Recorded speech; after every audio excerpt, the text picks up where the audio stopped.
24-Hour Fitness had just sold, and I just totally saw the writing on the wall. I'm like, this is going to be like a Target. Right. Like, you know, everyone fits in this little box, and this is the max and the minimum you can possibly make, and it's not for me. You know, I've always had more of an entrepreneurial mind. I always wanted to not be limited. I wanted, hey, the more I put into it, I want to be able to make more. I don't want to satisfy everyone a little bit. I'll rather satisfy a small amount of people a lot.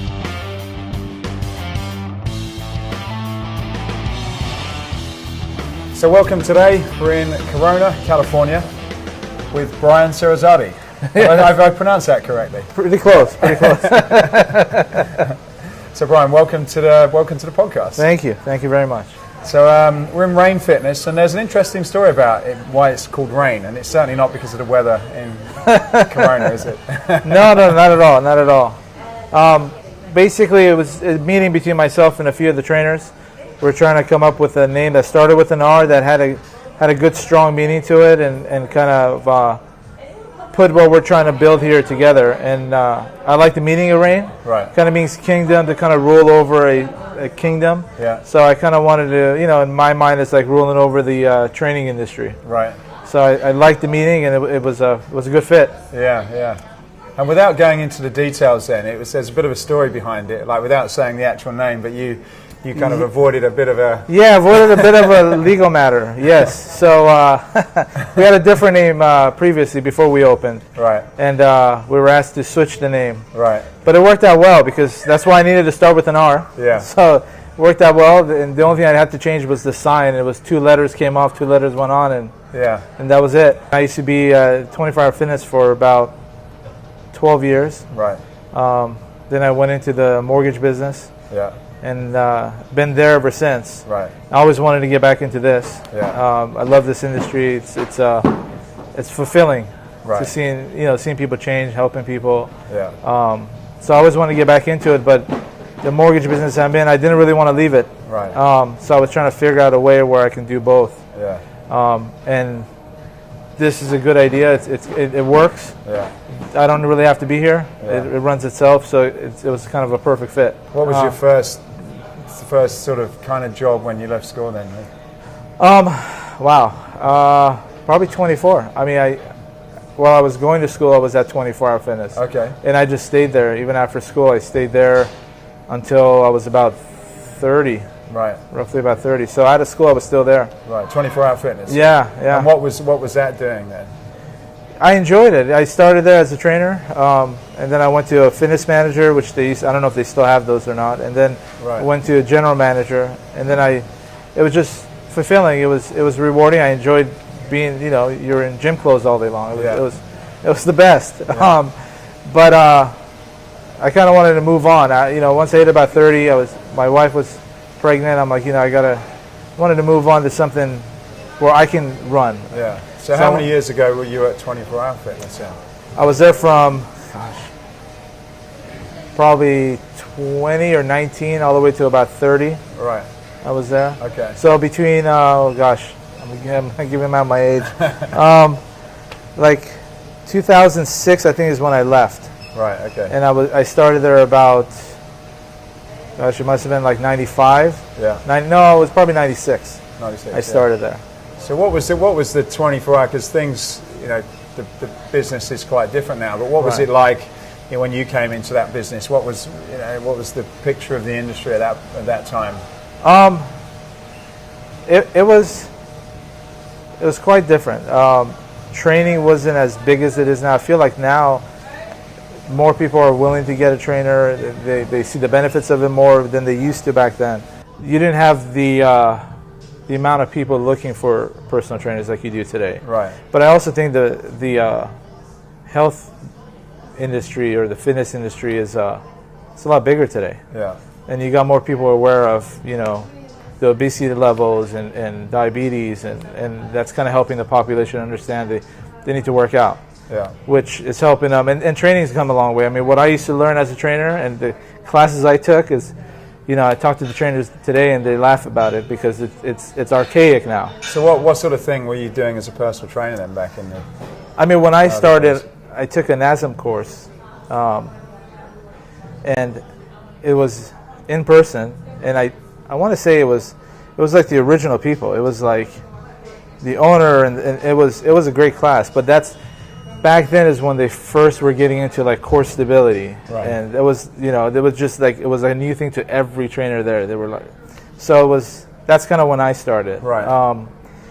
But the philosophies changed. It's gotten better, like everything else, right? Yeah. More research comes out, and you learn, oh, this was wrong, and you got to do it a different way. Yeah. So it's come a long way. Yeah. It's funny to sit there and talk to them, because I haven't taken a course recently. Yeah. Because I don't train, but I talk to them about it, and it's fun to hear what I was doing wrong as opposed to what they're doing now. Yeah. When I got into management over there, gosh, I was like 21. So didn't know much about management. Didn't know how to work with people. I thought everyone was just like me. Right. So I expected everyone to be like me, and when they weren't, I didn't know how to handle it. Yeah. But you learn, right? You learn, not everyone's going to be like you. It's you got to find what pushes each person, and use that button that pushes them to help motivate them to do better. Right. And now that was a big thing. I thought everyone was motivated like I'm motivated. Okay. Right. So it was a lot of good experiences of working with different managers and training and learning that everyone's not motivated by the same thing, right? So okay. And everyone doesn't want to excel like everyone else does. So it's like babysitting. Yeah. It's learning how to treat everyone differently, and how to push everyone to their optimal level. Right. Which helped me, right? When I started my own business, it was a lot easier bringing people on and learning how to figure out what pushes them, and what kind of personality they have, but the biggest thing is just learning how to help me be a better manager of people. Yeah. Being at 24. And was that a big part of their business then, the team, or? Yeah, it was. Success there. It was. Yeah. Yeah, it was. Yeah, I mean, our success was their success. So it's that's why they were so big in training all the time, especially when you got into management level. It was constant, but it was good because it helped a lot of people out. Because most of their managers were their salespeople that were their top salespeople. Right. So sometimes the top salesperson isn't the best manager. No. So it's so they had to constantly train to try to help them become better managers. Yeah. It was good though. It was rewarding. They, one thing they did do is they had great training. 24 Hour Fitness's training for their management was really good. Yeah. Yeah. It was good and bad to everything. But I do appreciate all the training they did. Yeah. 24 Hour Fitness was at that time. The owners had just sold. Right. That just sold, and then I kind of saw them becoming like a normal, like Target. Right. Like everyone fits in this little box, and this is the max and the minimum you can possibly make, and it's not for me. I've always had more of an entrepreneurial mind. I always wanted to not be limited. I wanted, hey, the more I put into it, I want to be able to make more. And was that how it used to be then? It used to definitely be like that. Right. Yeah, since I started to when I left that 10, 12 years, I don't know how many, 15, 20 comp plan changes, and you got to keep adjusting to it. Yeah. So when I left, they had just sold, and I just totally saw the writing on the wall. I'm like, this is going to be like a Target. Your disposition pays this. So that's when I left. Yeah. And I've always liked numbers. I studied business, so I've always liked finance. And I had friends that were in the mortgage business that kept telling me for years to come and come. Yeah. So that's kind of where I went. It was easier to do mortgages than it was to sell a membership. To me, right. I was like, this is too easy. And part of it's probably all the training that we did. So I opened my first office 2 months, 3 months into going in that industry. Yeah. And then just never looked back. And I actually opened it right before the crash. I opened it in January of 2007. So what happened from there then? What you went to? Just chugged along until the market started coming back around 2009, 2010. It got things kind of relaxed a little bit. The chaos kind of calmed down, and then it just picked up really well. So I grew the company more.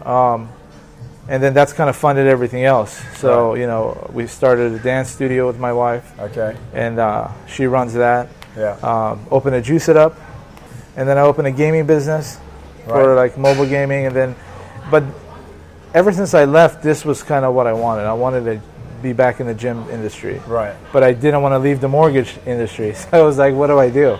Initially, I was looking at a Crunch or franchising, something like that, and then, but that would mean leaving what I do. Yeah. And I didn't want to do that. So the mortgage kind of helps fund all my little projects. And was this done for a financial reason, or just out of fun, or the gym? Yeah, the gym. Both. I mean, honestly, like, I can come and sit here and I feel comfortable. Like, I don't, like, my meditation is just sitting and hanging out in the gym. So it's kind of my happy place. Yeah. But obviously, you're there to make money too. Yeah. So it's, I'm a big believer in trying to make money from different places, not just put everything in one basket and good luck. Right. So it's is that just to spread the risk, or to spread the risk? Right. Spread the risk and then see what catches. Okay. My goal here would be, I want to get to about 2 to 3 of them, and then if everything's going well, hopefully start franchising them out. Yeah. And I think it's a good concept. Other people have this concept just in a different way, right? They don't have the same look. They don't have. Just reverse back then. So Sure. you were in the finance, and you thought, gym. You enjoyed the gym business. You want to get back into it. What was your thought process in coming up with the model that you did? How did you go about finding that, and what did you settle upon? There's a few other companies that do this model. Right. Okay. And I was going to one of their locations and just I saw how it was. Right. And I kind of wanted to take that with other gyms I've seen in LA, where they're more boutique, more higher end looking gyms, right? With a higher membership, dollar amount per member, and kind of put it together, right? Because I didn't like the look of the regular training facilities where you have no members. The majority of them look like a garage. They got graffiti everywhere. All the equipment's used because it's cheaper. Yeah. So then they kind of look like that. But my mentality was, if you do that, then I'm limiting the people that walk through my door. Right. Because there's a certain clientele that'll never come in because they feel, they're intimidated by it. Right. You're not going to get the 70-year-old kid. You're not going to get the 80-year-old person that wants to come in and just be able to walk better. Yeah. What we do here, we have 60-year-old that works out here. We have an 83-year-old that works out here. But because the gym looks inviting, I kind of gave it a clean corporate look, right? Where it's kind of open. When you walk in, you don't feel like, oh, this is only for muscle heads, or this is only for bodybuilders. And it's kind of for everyone, right? Whether we have a kid that's an athlete, or we have that 83-year-old client that she was on scooter all day. She couldn't really walk, and her goal was to be able to walk. Yeah. So it's I kind of wanted to combine the personal training facility look with kind of a more of an upscale boutique look. Right. Okay. And that's combining. So you looked in the market around here anyway, sort of California, and both of those two existed then. Yeah. Did, right? Yeah. The higher end ones that I've seen are usually in LA, Hollywood. I've seen them. Yeah. And they look really nice. Yeah. But most of those places are membership based, and the trainers are employees. Okay. The ones I've seen out here, the trainers aren't employees. They're all contracted, 1099, no memberships. Right. So they're just renting the space, which is a great idea. Right. But the look of them I never liked. Nice. So I kind of wanted to combine the two. Yeah. The nice thing is, like I was telling a friend of mine, it's like an experiment, right? It's no one really has this look that I want. Right. So I'm kind of testing it out. So I'm testing out the supplement side with a supplement company that's coming in to run it for me. Okay. Instead of me running it. Yeah.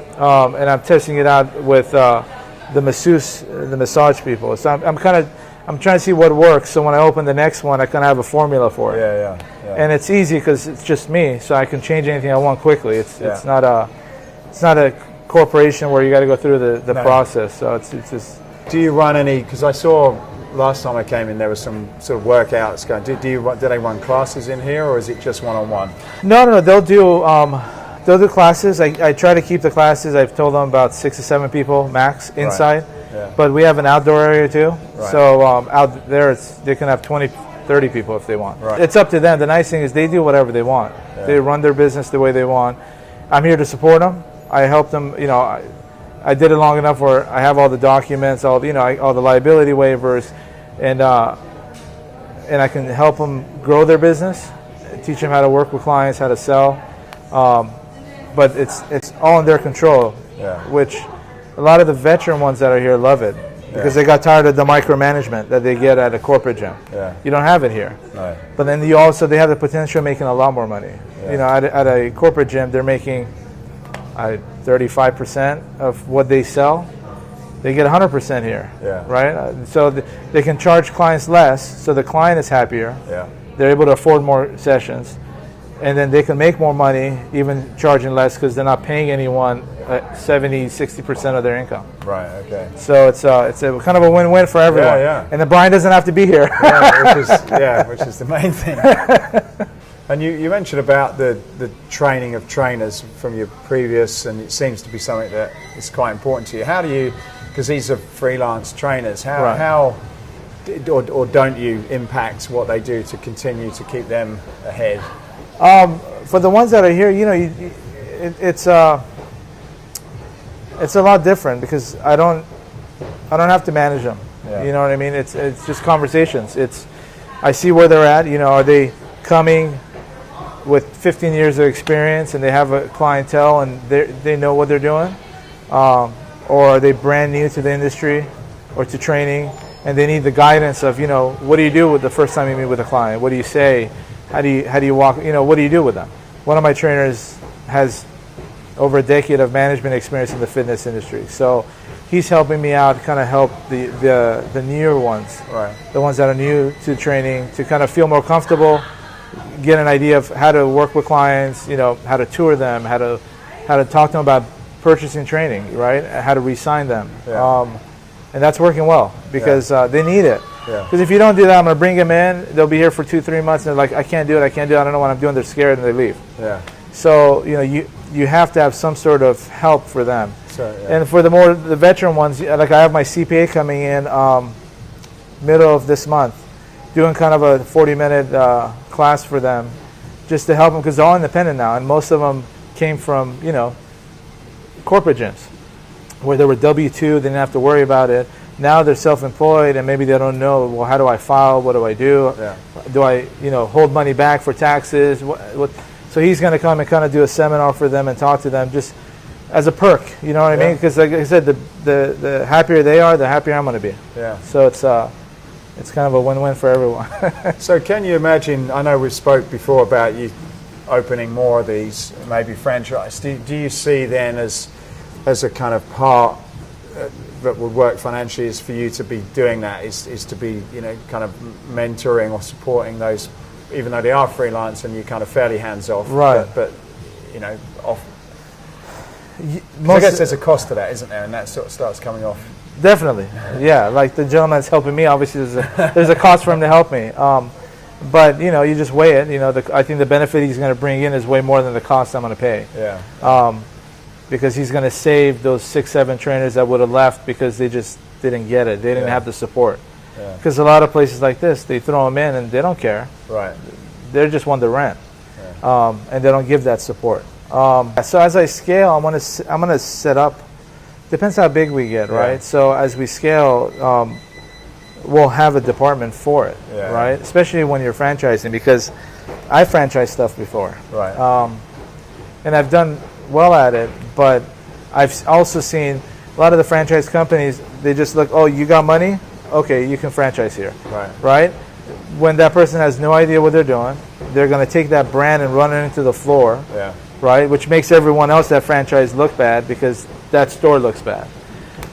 So no, most definitely. So you know, especially when I start franchising, I'm going to have a group of people that are not only there to help people coming in, but also educating and teaching people that are trying to franchise the things to do and not to do. I'm big in education and guidance because you know it's only helping you, right? And you'll know, right? You'll know who wants it and who doesn't, and you just help the ones that want it, and the ones that don't, you just weed them out because they're not going to do well anyways. And I'm not trying to just teach them how to talk to somebody, but how to deliver service. It's all even in my even in the mortgage business, it's all about service, right? almost any industry you think of, it's the way you service your clients, right? It's you know, you go into a Starbucks, you know the drink's going to taste the same in every single Starbucks you go to. But if I go to a different coffee shop, it doesn't, right? So it's how you train your people. It's the service. It's huge, and that's something, you know. And like I said, they're all 1099, so it's not like I can take their hand and say, but if they want it, it's going to be there for them, right? If they're hungry for it, and I've been lucky, you know, the ones I've interviewed, I've brought on, they're all great trainers. They're open to it, and they don't know everything, right? And they're open to learning. And the ones that are, you know, I can look at it and say, okay, well, you know all these things, but you're missing this, right? Do you want help with this? And then we'll help you. Right. Because it's, you know, it's also about making them feel appreciated. Because if they feel like, oh, I'm here just to throw rent at you, and you don't care about me at all, they're not going to be there long. As soon as someone else opens up a door and says, hey, I'll charge you $40 less, they're gone. Right. Okay. But if, you know, like everybody else, if you feel appreciated by the person you're working with, you don't care that they're cheaper, right? Like if my client had the mortgage business, if I give them a rate and someone tries to lowball it and give them a different rate, they don't care because they're like, no, I like him. Yeah. It's like people buy from people they like. I like to work with him. Yeah. You know, I want to be in Rain because they take care of me versus being somewhere else and they don't. Yeah. But it's cheaper. You know, it's like everything else. Is, you know, in 24-Hour Fitness, they taught you it's cheaper to keep him, right, than to go get a new. Not even for training, just for a membership. It's cheaper to keep that member happy than to go get another membership, right? It's the same thing here. It's cheaper and easier for me to keep my trainer happy by guiding them and helping them out than, okay, just weed them out and then go find another one and bring him in, right? Because then you want to also get that atmosphere, because they help. You know, when they see me helping them, they help each other, right? So it's a good group of people where, you know, I've seen them where they'll give out each other's business cards. You know what I mean? It's not all about them. Yeah. So it's it kind of. I'm a big believer in it starts at the top. So when you got a business that has a lot of drama, a lot of issues, because the top lets it happen, right? Either their drama they do it themselves, or they just ignore it because they don't want to deal with it. So it's so I'm a big believer in what they see me do, they're going to do too. Right. You know what I mean? It's and again, I don't have to. It's not much. There's not a lot of time invested. Come by for 10 minutes. How's it going? You know, what do you need help in? What can I help you with? And then just setting up a time to talk to them and meet with them and go over things with them. Yeah. I don't want to satisfy everyone a little bit. I'll rather satisfy a small amount of people a lot. Right. Okay. Right? Because not everyone's going to come to my gym, right? I'm only going to be able to access a certain amount of people. Yeah. But I want those people to, this is like the place for them. Right. Right? Rather than trying to satisfy everyone just a tiny bit. Yeah. And do you think social media kind of, compared to when you was at 24-Hour Fitness, when didn't exist? Yeah. It didn't exist. I wish it did. I would have done so much better. I used to do mailers. I used to do radio. I used to do billboards. I've tried everything. And social media has the best return on investment. Internet has the best return on investment versus anything else I've done. Right. So it's, you know, and it's more here than it would be at the mortgage business, right? Here you can take a picture of yourself working out or your client working out, and people relate to it easier. But I'm going to take a picture on the mortgage, right? Here's an interest rate or a house, right? So it's more relatable and it's more valuable in this industry. Same with my wife's dance studio. I do a lot of social media marketing for them, right? And she's doing well because of it. It's internet and social media is just gigantic for her business too. Yeah. Versus sending, you know, the old way of doing it, sending a flyer home to people just get in and trash it. I don't think I've done one of those in years. Yeah. So what do you see as the future then? Like in the next 5 years, what do you think will be, you know, the fitness market? What do you think people are going to be going and doing? You know, as everyone else is seeing, I think boutique places are kind of picking up now, right? For a while, I got big on corporate gyms opening these huge places, charging $10 a month, you know. But then you get the riffraff in there. You get you get it's dirtier. You get people that don't care about it, you know, the equipment. They throw it around. You get kind of the meat market in some of the gyms. and it's now gone to more of a boutique, right? You got Soul Cycle, you got, you know, a friend of mine was telling me about a Pilates place now that's focused on Pilates gyms. Right. So it's becoming more niched, more boutique. My idea was to kind of give them everything into a kind of an upscale gym, because I think obviously I'll make more money if I have members, right? They'll have access to members, which means they get clients easier. And a membership that's paying, you know, $100, $200 a month, that person can afford training, versus the member that's paying $10 a month. So right. it's so I think the next one I do depends on the location, but I'm going to try to do it a little bit bigger. Right. And then try How to. big is this? This is about 56, 57. 57. But I think if I can get closer to like 9, even 8, I'll bring in a limited number of memberships. Right. Just to see how it goes. Yeah. You know, because we get people coming in every day. What's the membership? Sorry, there's no membership, but let's talk to a trainer. Yeah. So it's even here. I was thinking about starting with just a real small number, just to see how it works. Yeah. Because if I don't like it, I can stop it.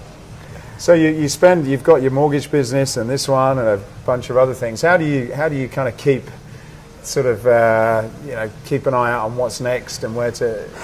Now the time I spend here is, you know, talking to a trainer here and there to help them out. Now that I got the gentleman helping me with training the new ones and running kind of some seminars, that's helped out a ton, because it takes that away from me too.